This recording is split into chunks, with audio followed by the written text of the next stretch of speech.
Hi everyone, I am Neha Singh and I welcome you all in my YouTube channel Math Concepts and Practice. This is the part 1 of chapter number 4, Basic Geometrical Ideas. जैसा कि हम नाम से देख सकते हैं कि इस टॉपिक में या इस चैप्टर में हम ज्योमेट्री के बेसिक आइडियाज के बारे में बात करने वाले हैं। और साथ ही आपको ये भी बता दूं कि लास्ट वीडियो में हमने chapter number 3 playing with numbers complete किया था। चलिए स्टार्ट करते हैं बेसिक ज्योमेट्रिकल आइडियाज। इसमें सबसे पहले हम बात करेंगे ज्योमेट्री की और उसके बाद पॉइंट्स की बात करेंगे, देन लाइन सेगमेंट, फिर लाइन की, इंटरसेक्टिंग लाइंस की, पैरेलल लाइंस की और रे की। ओके, तो ये सब टॉपिक्स क्या हैं, क्या इनकी डेफिनेशंस हैं, ये सब हम आज के इस वीडियो में डिस्कस करेंगे, राइट।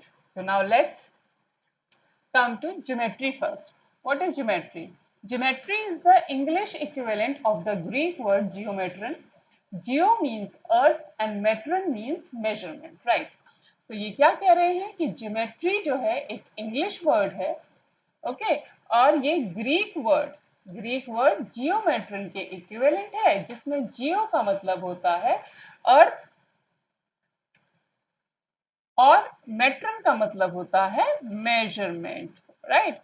तो इससे हमें क्या समझ में आता है जियोमेट्रन वर्ड से या जियोमेट्री वर्ड से कि जो अर्थ की चीजें हैं उनके जो भी मेजरमेंट्स हैं उनकी स्टडी हम किस में करेंगे, हम ज्योमेट्री में करेंगे। तो बेसिकली ज्योमेट्री एक बहुत ही इंपॉर्टेंट और यूजफुल टूल हो जाएगा मैथ का, ओके।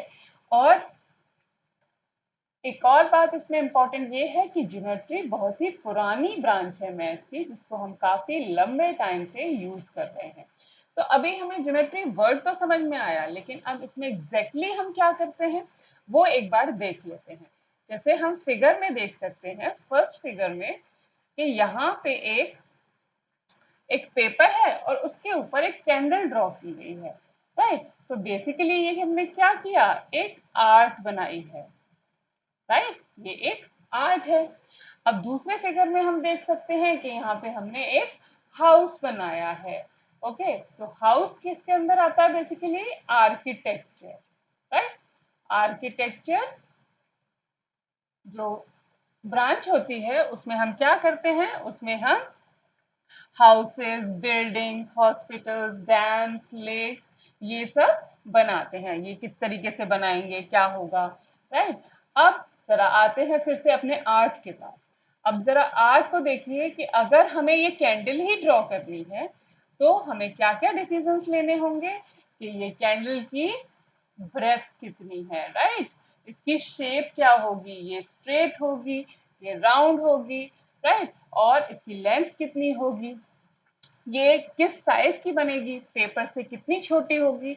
इसके साथ अगर हमें कुछ और ड्रॉ करना है पेपर पे तो इसका साइज उसके अकॉर्डिंग चेंज हो जाएगा, छोटा या बड़ा हो जाएगा। अकेली कैंडल है तो हम बड़ा साइज रखेंगे। तो ये सब जो चीजें हैं, दो इंपॉर्टेंट चीजों की मैं बात कर रही हूँ, वो क्या है, शेप एंड साइज, राइट। तो आर्ट में क्या चीजें हैं, दो इंपॉर्टेंट, शेप एंड साइज। और ये जो शेप और साइज हैं बेसिकली ये क्या है, ये कहाँ हम स्टडी करते हैं, इन सब की स्टडी हम करते हैं जियोमेट्री में, राइट। किसी भी चीज का जो शेप और साइज होगा उसको हम जियोमेट्री में स्टडी करेंगे। तो इसलिए जियोमेट्री बहुत ही इंपॉर्टेंट ब्रांच है मैथ की।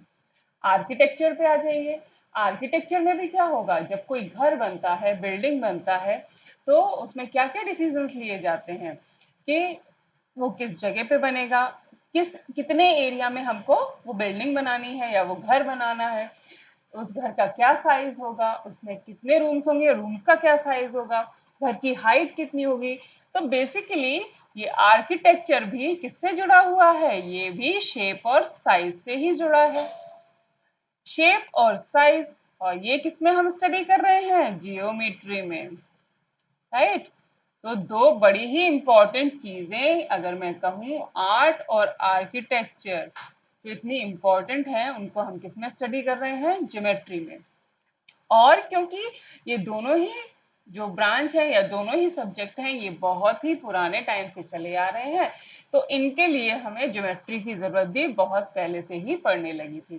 तो हमने इनको यूज किया है बहुत ही पुराने टाइम से, राइट।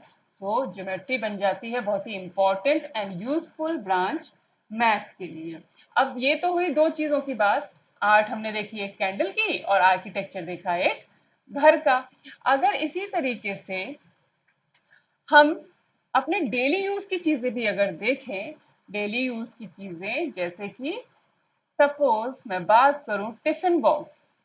ओके, टिफिन बॉक्स आप स्कूल ले जाते हैं तो उसकी कितनी डेप्थ होगी, उसकी कितनी लेंथ होगी, उसकी कितनी ब्रेथ होगी, ये सब हम किस में डिसाइड करेंगे? ये हम ज्योमेट्री की हेल्प से डिसाइड करेंगे, राइट। और अगर मैं बात करूं टेबल्स की, हमारे घरों में हमारे स्कूल्स में टेबल्स होती हैं, ये टेबल्स का साइज, उसकी शेप, उसके लेग्स, ये सब हम किसमें, लेग्स की लेंथ, ये सब हम किसमें डिसाइड करते हैं? ज्योमेट्री के अंदर।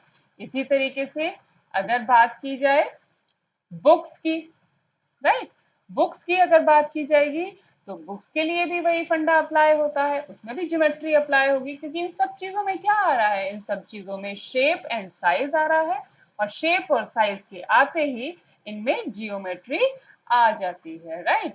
तो इसको जरा इसमें ओ लगा देते हैं, यहाँ ओ छूट गया है, जियोमेट्री, राइट। अब देख लेते हैं और कौन कौन से एग्जाम्पल्स हो सकते हैं।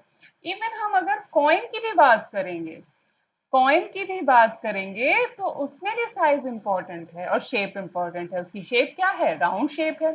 और उसका साइज कितना है, यानी कि वो कितना बड़ा है, कितनी लेंथ है, कितनी उसकी मोटाई है, ये सब किसके अंदर आएगा? ज्योमेट्री के अंदर, राइट। हम किस में स्टडी करेंगे इन सबको?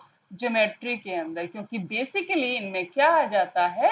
शेप और साइज आ जाता है।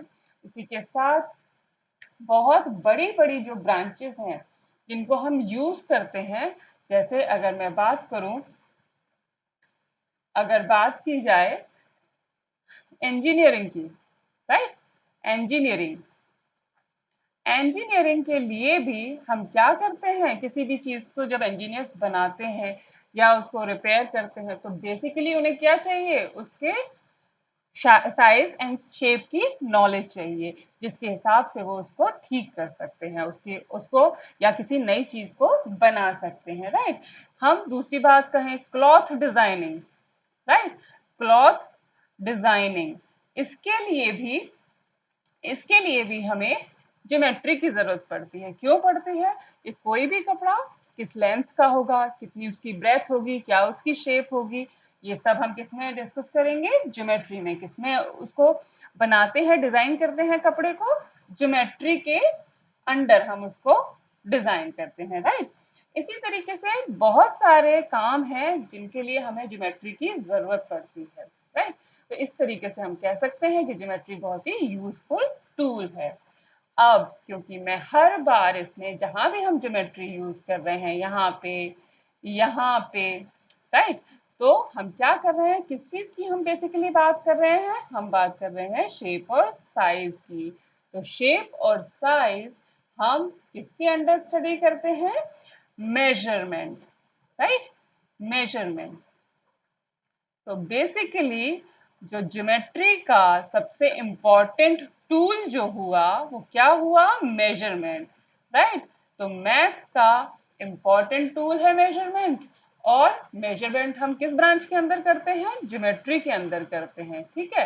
तो इसलिए मेजरमेंट की वजह से ये जो ज्योमेट्री है बहुत ही इम्पोर्टेंट ब्रांच हो जाती है मैथ की। तो इस तरीके से हम देख सकते हैं कि ज्योमेट्री क्या है, कहाँ कहाँ यूज होती है और क्या इसकी इम्पोर्टेंस है, right. So now let's move to the next topic. Next topic means geometry के अंदर हम किस तरीके से स्टडी करते हैं ज्योमेट्री को। अब हमें समझना भी इम्पोर्टेंट है कि ये स्टार्ट कहाँ से होती है। ओके, क्या इसका फर्स्ट चीज है जिससे हम ज्योमेट्री स्टार्ट करते हैं समझना। तो स्टार्ट करते हैं हम सबसे पहले अपने पॉइंट के साथ। सपोज मैंने एक सेंटेंस लिखा, this is a bag, right, और मैंने लगा दिया एक फुल स्टॉप। हर सेंटेंस के बाद इंग्लिश में फुल स्टॉप लगता है। अब आपने पेंसिल से अगर फुल स्टॉप लगाया तो जितनी शार्प आपकी पेंसिल होगी, ये फुल स्टॉप या ये जो डॉट है ये क्या हो जाएगा, उतना ही पतला होता चला जाएगा। ये जो पतला सा डॉट होगा ना, यही हमें किसका आइडिया देता है, पॉइंट का, राइट। तो पॉइंट क्या है, बेसिकली एक छोटा सा डॉट है। तो एक बार इसकी डेफिनेशन पढ़ लेते हैं। A tiny dot is a point determines a location. ये लाइन भी बहुत इंपॉर्टेंट है, point determines a location. Okay, तो अब हम गूगल मैप्स सब जानते हैं क्या होता है, हम देखते रहते हैं, कभी कहीं घर से जा रहे हो तो सपोज ये आपका घर है, ये आपके घर की लोकेशन है जो इस पॉइंट ने बताई, और आपको जाना कहाँ है, ये आपके डेस्टिनेशन की लोकेशन है। तो इनको हम किससे डिनोट करते हैं, पॉइंट से। ओके, सो ये वाला पॉइंट तो आपका घर बता रहा है, राइट, और ये बता रहा है आपकी डेस्टिनेशन, और इनके बीच में आपको ट्रेवल करना है। ओके, सो इस तरीके से हम कह सकते हैं a point determines a location. और पॉइंट होता क्या है, point is a tiny dot, right.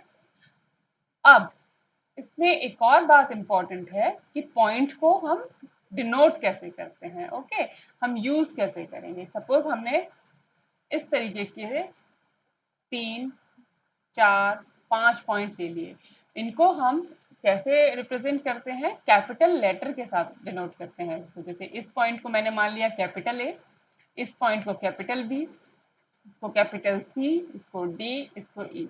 तो हर बार जब भी हम पॉइंट को ज्योमेट्री में डिनोट करेंगे, वो कैसे करेंगे, एक कैपिटल लेटर के साथ, राइट, इस तरीके से। तो ये बहुत ही इंपॉर्टेंट चीज है। ओके, अब देख लेते हैं इसके कुछ एग्जाम्पल्स। फर्स्ट एग्जाम्पल है the tip of a compass. Okay, so हम सबके पास अब ज्योमेट्री बॉक्स होता है 6th क्लास में, हमें कंपास भी पता है क्या होता है। जो कंपास की टिप होती है वो बेसिकली हमें एक आइडिया देती है, किसका, एक पॉइंट का आइडिया देती है, राइट। अगर हम एक शार्पन्ड एंड की बात करें, पेंसिल के शार्पन्ड एंड की बात करेंगे, तो वो किसका आइडिया देता है हमें, एक पॉइंट का। ओके, नीडल हम सबको पता है कैसी होती है, तो उसका जो पॉइंटेड एंड होता है वो भी हमें एक पॉइंट का ही आइडिया देता है। तो basically a tiny dot is a point, very important. दूसरी चीज, a point determines a location, very important. और तीसरी बात, पॉइंट को डिनोट कैसे करते हैं, इस तरीके से कैपिटल लेटर के साथ हम पॉइंट को डिनोट करते हैं। Okay, so this is the very first topic of geometry. Geometry यहाँ से स्टार्ट होती है। इसके बाद हम आएंगे दूसरे टॉपिक पे, that is line segment. Line segment basically क्या है, अब हमारे पास एक से ज्यादा पॉइंट हैं। सपोज एक पॉइंट यहाँ है, एक पॉइंट यहाँ है। अब पॉइंट को जरा नाम दे देते हैं। सपोज मैंने इसको दे दिया नाम ए और इसको दे दिया बी, राइट। अब इनके बीच की जो स्मॉलेस्ट डिस्टेंस होगी या जो शॉर्टेस्ट डिस्टेंस होगी, उसको हम क्या कह देते हैं, लाइन सेगमेंट। ओके, और ये लाइन सेगमेंट क्या है, ये लाइन सेगमेंट को कैसे डिनोट करेंगे हम, line segment A B, A B, right. और इसको हम इस तरीके से लिखते हैं, ए बी के ऊपर एक लाइन बना के। तो इस ये हमें क्या बताता है कि ए बी एक लाइन सेगमेंट है, और इसका क्या मतलब है कि इसका स्टार्टिंग पॉइंट भी हमारे पास है, इसका एंड पॉइंट भी हमारे पास है। ओके, तो इस तरीके से हम कह सकते हैं कि दो पॉइंट्स की, दो गिवन पॉइंट्स के बीच की जो शॉर्टेस्ट डिस्टेंस होती है, शॉर्टेस्ट डिस्टेंस हमेशा स्ट्रेट हो जाएगी। ओके, तो वो क्या होगा, वो एक लाइन सेगमेंट बन जाएगा। तो एक बार डेफिनेशन रीड कर लेते हैं। The shortest join of two points is a line segment. Okay, अब हमें ये समझ में आता है कि बेसिकली क्या है, और इसको डिनोट कैसे किया, इस तरीके से। ये जो दो गिवन पॉइंट्स हैं, उससे उससे हमने लाइन सेगमेंट को डिनोट किया ए बी से, और उसके ऊपर एक लाइन ड्रॉ कर दी। Examples, an edge of a box. Okay, so box किस तरीके का होता है, एक रफ फिगर हम ड्रॉ कर लेते हैं। कुछ कुछ इस टाइप का बॉक्स होता है, राइट। कोई भी बॉक्स ले लीजिए, वो आपको कुछ कुछ इस तरीके का मिलेगा। अब इसकी एजेस कौन सी हैं, एक एज ये वाली है, एक ये वाली एज है, एक ये वाली एज है। इस तरीके से आपको इसमें 12 एजेस मिल जाती हैं। ओके, इतना हमें समझ में आता है कि एजेस क्या है इस बॉक्स की। अब ये क्या कहा जा रहा है, जो एक एज होगी, हर एज जो होगी वो हमें किसका आइडिया देती है, लाइन सेगमेंट का। क्योंकि अगर इस वाली की बात की जाए तो इसमें क्या हो रहा है, एक स्टार्टिंग पॉइंट है, एक एंड पॉइंट है, यानी कि ए और B.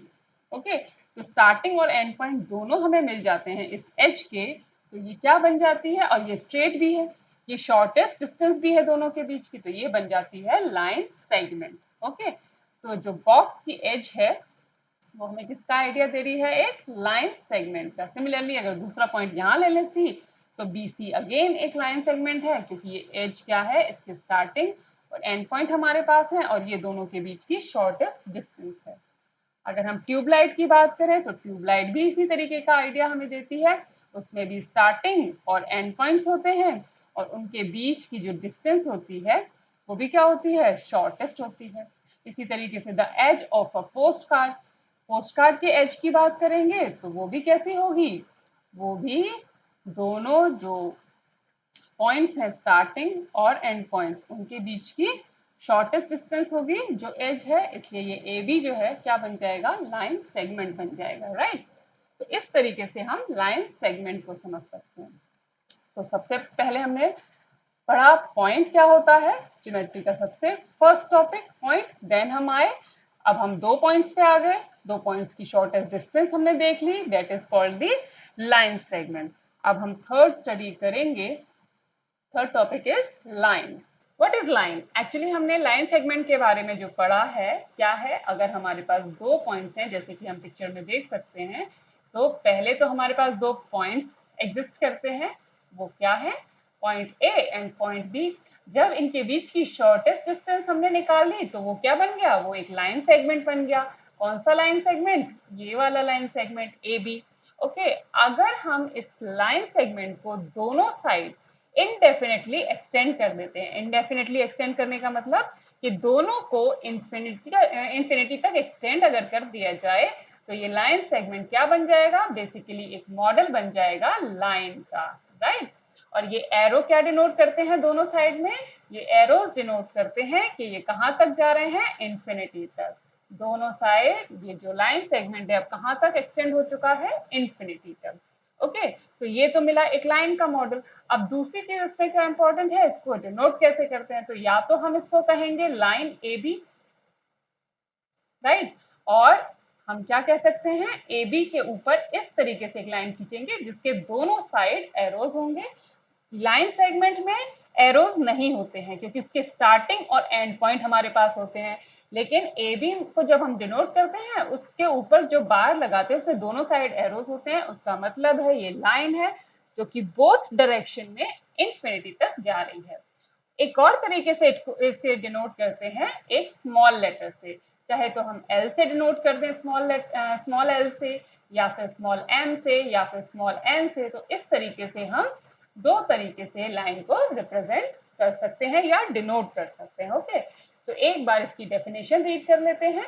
A line segment A B when extended beyond A in one direction and beyond B in other direction without any ends is a model of a line। Okay, तो हम अब समझ चुके हैं कि ए बी जो line segment है उसको अगर एक्सटेंड कर दिया जाए beyond A and beyond B without any ends, तब वो क्या बन जाता है, वो एक लाइन का मॉडल बन जाता है। लाइन की क्या क्या प्रॉपर्टीज हैं वो एक बार चेक कर लेते हैं। फर्स्ट प्रॉपर्टी है two points are enough to fix a line. Very good, तो ये क्या है, इसमें अगर दो पॉइंट्स आपके पास हैं, कोई भी दो पॉइंट्स हैं, सपोज आपके पास P और Q हैं, क्योंकि हम पॉइंट्स को कैपिटल लेटर से डिनोट करते हैं तो मैंने दूसरे एक पॉइंट ले लिए जिनको मैं P और Q से डिनोट कर रही हूँ ए बी के अलावा। फिर अगर आपको इनसे पास होने वाली लाइन चाहिए तो आप क्या करेंगे, सबसे पहले इसका लाइन सेगमेंट होगा, फिर इन लाइन सेगमेंट्स को, इस लाइन सेगमेंट को आप दोनों साइड इनडेफिनेटली एक्सटेंड कर देंगे तो आपको P Q से पास होने वाली लाइन मिल जाएगी। तो केवल हमें दो पॉइंट्स चाहिए एक लाइन को फिक्स करने के लिए या उससे पास कराने के लिए, राइट। तो ये पॉइंट हमें क्लियर है। Second point, line contains countless number of points. तो ये तो बड़ा ही सिंपल है, क्योंकि दोनों साइड जो लाइन है वो कहाँ तक जा रही है, इंफिनिटी तक, और इंफिनिटी तक जाएगी तो उसमें जितने भी पॉइंट्स होंगे उनको हम काउंट कर ही नहीं पाएंगे। ओके, इंफिनिटी तक कोई भी पॉइंट्स को हम काउंट नहीं कर पाएंगे, सारे पॉइंट्स को एक्चुअली नहीं काउंट कर सकते, इसलिए जितने पॉइंट्स ये लाइन कंटेन करती है वो क्या हो जाते हैं, वो काउंटलेस हो जाते हैं। So line contains countless number of points, right? Now third point, it extends indefinitely in both direction. यहाँ से तो डेफिनेशन स्टार्ट होती है लाइन की, ये तो बड़ा ही क्लियर है कि ये जो लाइन है बोथ डायरेक्शंस में इनडेफिनेटली एक्सटेंड होती है, ओके, इनडेफिनेटली आगे बढ़ती है। तो ये तीनों ही प्रॉपर्टीज लाइन की हमें बताती हैं लाइन के बारे में कि लाइन कैसी होती है, क्या होती है, ओके। तो अब हमें डेफिनेशन क्लियर है कि what is line, okay. Now let's discuss the ray. Ray क्या है? A ray is a portion of a line. It starts at one point called starting point and goes endlessly in a direction, okay. So सबसे पहले तो part क्या हुआ कि जो रे है ये पोर्शन ऑफ अ लाइन है। इसे पोर्शन ऑफ लाइन क्यों कहा गया? क्योंकि जिस तरीके से ये बनती है तो इसमें एक स्टार्टिंग पॉइंट तो है, जैसे आप यहाँ देख सकते हैं। अगर इस पॉइंट को मैं ए कह दूं तो यहाँ से ये स्टार्ट तो हो रही है, एक पॉइंट है हमारे पास जहां से ये स्टार्ट होती है, लेकिन राइट साइड में इसका कोई एंड पॉइंट नहीं है, ओके। तो हम देख सकते हैं ये कहाँ तक जा रही है, इन्फिनिटी तक जा रही है। तो इसका स्टार्टिंग पॉइंट है बट एंड पॉइंट नहीं है। तो इस तरीके से ये क्या बन जाती है, ये एक रे बन जाती है, ओके। और ये लाइन का पार्ट क्यों है, पोर्शन ऑफ अ लाइन क्यों है? क्योंकि अगर इसको अपोजिट डायरेक्शन में भी इनडेफिनेटली एक्सटेंड कर दिया जाता तो ये एक लाइन बन जाती। बट अभी क्या है, क्योंकि हमारे पास इसका स्टार्टिंग पॉइंट है तो ये एक रे है, ओके। सो इसके एग्जाम्पल्स देख लेते हैं। फर्स्ट एग्जाम्पल है beam of light from light house, okay. तो लाइट हाउस कई बार आपने टीवीज में देखा होगा, कई बार कहीं वैसे भी देखा होगा, अपने सामने भी देखा होगा। तो किस तरीके का होता है, कुछ इस तरीके का, ओके, लाइट हाउस। और यहाँ पे लाइट जल रही होती है तो उसकी लाइट इस तरीके से फैल रही होती है। तो क्या बताना चाह रहे हैं ये कि यहाँ इसका स्टार्टिंग पॉइंट तो है लेकिन लाइट कहाँ तक जा रही है वो हमें नहीं पता, उसका एंड पॉइंट नहीं है। तो बेसिकली ये क्या है, एक रे है, राइट। इसी तरीके से second example, ray of light from a torch. ये भी बड़ा ही सिंपल है। अगर हम टॉर्च की बात करेंगे, ओके, टॉर्च कुछ इस टाइप की होती है। इसकी भी रेज में क्या होगा, यहाँ से रेज निकलेंगी, ओके, यहाँ से ऐसे रेज निकली, स्टार्टिंग पॉइंट तो है रेज का लेकिन एंड पॉइंट नहीं है, इसीलिए क्या बन जाती है, ये रे बन जाती है। ये जो लाइट है वो रे बन जाएगी क्योंकि इसका स्टार्टिंग पॉइंट है बट एंड पॉइंट नहीं है। सबसे इंपॉर्टेंट जहां से हमें रेज का कॉन्सेप्ट पता चलता है, सन रेज, ओके। सो सन में क्या होता है, सन की जो लाइट होती है वो कैसे मिलती है, वो सन से स्टार्ट हो रही है और उसका स्टार्टिंग पॉइंट तो है लेकिन एंड पॉइंट नहीं है, राइट। वो इनडेफिनेटली दूसरी साइड बढ़ती है। सो सन रेज भी रे का एग्जाम्पल है, राइट। इस तरीके से हम रे को समझ सकते हैं। तो रे को कैसे रिप्रेजेंट करते हैं, रे को कैसे रिप्रेजेंट करेंगे, अगर रे पे कोई दो पॉइंट्स हैं, सपोज ए और बी, ओके। सो रे को हम रिप्रेजेंट करेंगे, ए बी के ऊपर एक लाइन खींचेंगे और उसमें एक साइड एरो होगा, इसमें केवल एक साइड एरो होगा। अब तीनों में डिफरेंस हम समझ सकते हैं। जब हम लाइन सेगमेंट बनाते थे, लाइन सेगमेंट को डिनोट करते थे, अगर ए बी कोई लाइन सेगमेंट है तो हम इस तरीके से डिनोट करते थे, ए बी के ऊपर एक सिंपल लाइन, यानी कि इसका स्टार्टिंग पॉइंट भी है और एंड पॉइंट भी है। अगर लाइन की हम बात करें तो उसको हम ए बी के ऊपर लाइन खींच के दोनों साइड एरो बनाते थे कि वो दोनों साइड इंडेफिनेटली एक्सटेंड हो रही है, इंफिनिटी तक जा रही है। और अगर हम रे की बात करेंगे तो उसमें क्या होता है, उसमें जो हम लाइन खींचते हैं ऊपर वो एक साइड एरो बनाते हैं, इसका मतलब उसका स्टार्टिंग पॉइंट तो है बट एंड पॉइंट नहीं है। तो ये क्या मॉडल बन जाता है, ये रे का मॉडल बन जाता है और किसी भी रे को हम इस तरीके से डिनोट करते हैं, okay. So this is the concept of रे। Now let's discuss the intersecting line. Suppose हमारे पास दो लाइंस हैं, एक एल है और एक एम है। लाइंस को जनरली हम स्मॉल लेटर से डिनोट करते हैं, इसलिए हमने दो लाइंस डिनोट कर ली, किससे, एल और एम से। और वो एक पॉइंट O पर मिलती हैं। ओके, इनका कॉमन पॉइंट है O, और इस तरीके से ये क्या बन जाती हैं, क्योंकि ये एक पॉइंट पे मिल रही है, इस तरीके की लाइंस को हम कहते हैं इंटरसेक्टिंग लाइंस। इस तरीके की जो लाइंस होंगी जिनमें एक कॉमन पॉइंट है, तो उसके अलावा इसमें एक से ज्यादा कॉमन पॉइंट्स हमें नहीं मिलेंगे। क्यों नहीं मिलेंगे कि अगर हम इस पोर्शन को देखें तो दोनों लाइंस के बीच की डिस्टेंस इस पोर्शन में बढ़ रही है। ओके, तो जब डिस्टेंस बढ़ रही है तो ये लाइंस कहीं भी एक दूसरे से नहीं मिलेंगी। इसी तरीके से इस पोर्शन में भी डिस्टेंस दोनों लाइंस के बीच की बढ़ रही है, तो दूसरा पॉइंट हमें नहीं मिलेगा जो कि कॉमन पॉइंट होगा। सेम इस पोर्शन में भी डिस्टेंस बढ़ रही है, इसमें भी डिस्टेंस बढ़ रही है, राइट। तो इस तरीके से हम देख सकते हैं कि दो इंटरसेक्टिंग लाइन का जो कॉमन पॉइंट होगा वो एक होगा, राइट। सो जैसे कि हम फिगर में देख सकते हैं क्लियरली कि दो लाइंस हैं एल और एम, जिसका कॉमन पॉइंट है ओ, जहां पे वो मिलती हैं। तो एक बार इसकी डेफिनेशन चेक कर लेते हैं। Two lines having one common point are called intersecting lines, right. अब इसके कुछ एग्जांपल्स देख लेते हैं। फर्स्ट एग्जांपल है two adjacent edges of your notebook.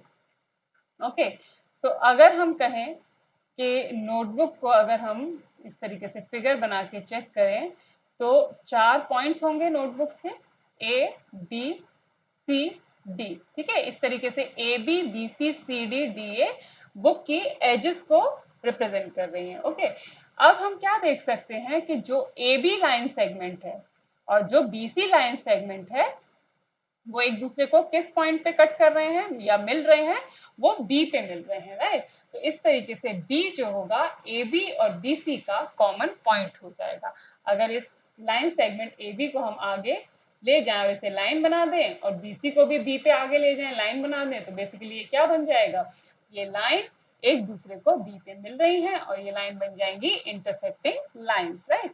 तो एक एक जो कॉन्सेप्ट है वो यहाँ से हम समझ सकते हैं।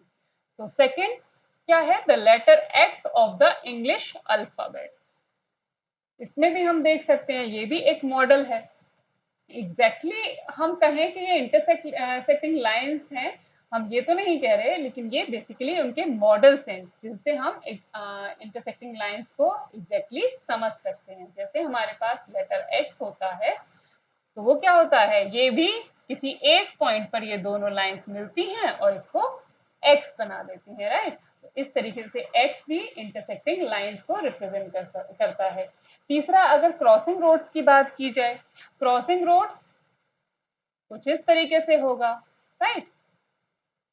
इस तरीके से अगर इनमें हम लाइंस अगर देखें, लाइंस ड्रॉ करें इनके बीच में, ये सपोज एक लाइन है और ये इधर से एक लाइन है, तो ये क्या होगा, ये इस पॉइंट पे एक दूसरे को मिल रही हैं, तो ये क्या बन जाएंगी, इंटरसेक्टिंग लाइंस का एक मॉडल बन जाएंगे, राइट।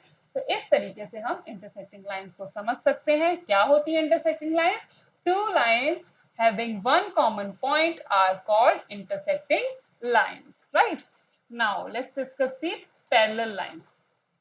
पैरेलल लाइंस क्या होती हैं, lines which do not meet at any point are called parallel lines. Okay, ऐसी लाइंस जो किसी पॉइंट पे ना मिले उन्हें हम कहते हैं पैरेलल लाइंस। सपोज हमारे पास यहाँ फिगर में दो लाइंस हैं, इसको एल और एम से हम डिनोट कर दें, तो दोनों लाइंस कहीं भी नहीं मिलेंगी। ओके, क्यों नहीं मिलेंगी, क्योंकि हर बार इनके बीच की डिस्टेंस करस्पॉन्डिंग पॉइंट्स के बीच की डिस्टेंस सेम है।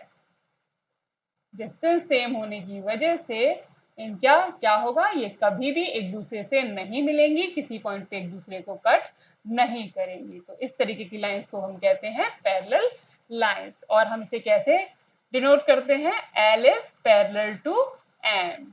इस साइन से, इस पैरेलल साइन से हम इसको डिनोट करते हैं कि दोनों लाइंस एक दूसरे के पैरेलल हैं, राइट। अब कुछ एग्जांपल्स देख लेते हैं इसके। First is the opposite edges of ruler या स्केल। ओके, तो स्केल कुछ इस तरीके का होता है रेक्टेंगुलर शेप में।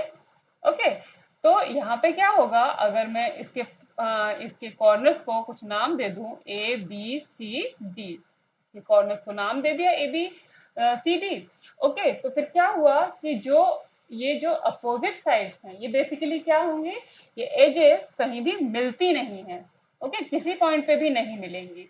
तो इसलिए इस तरीके की एजेस क्या रिप्रेजेंट करती हैं, पैरेलल लाइंस को रिप्रेजेंट करती हैं। दूसरा है the cross bars of Windows. अगर कोई विंडो इस तरीके की है, सपोज इस तरीके की कोई विंडो है ऐसी, तो इसमें भी क्या होता है, ये विंडोज के जो बार्स हैं वो कहीं भी एक दूसरे से नहीं मिलते। ये भी किसे शो करते हैं, ये पैरेलल लाइंस को शो करते हैं। सिमिलरली एक और एग्जांपल हम ले लेते हैं, दैट इज रेल लाइंस। हम सब ने रेल लाइंस देखी है, कैसी होती हैं, कुछ इस तरीके की ट्रैक होता है, ठीक है। तो ये भी पैरेलल होती हैं, ये दोनों भी पैरेलल होती हैं, और इसके बीच में इस तरीके से ट्रैक बना होता है, राइट। तो ये भी क्या है, अब ये और ये पैरेलल है। तो अगर इसको L कह दिया जाए तो इसको M कह दिया जाए तो L is parallel to M, okay. और इसको N कह दिया जाए और इसको P कह दिया जाए तो P is also parallel to N, right. तो इस तरीके से हम पैरेलल लाइंस को समझ सकते हैं। आई होप आपको बेसिक ज्योमेट्री के ये सारे कॉन्सेप्ट समझ आए होंगे। नेक्स्ट वीडियो में हम एक्सरसाइज 4.1 स्टार्ट करेंगे। तब तक आप इन सब टर्म्स को, इन सब कॉन्सेप्ट्स को, ज्योमेट्री के बेसिक आइडियाज को रीड करते रहिए, स्टडी करते रहिए।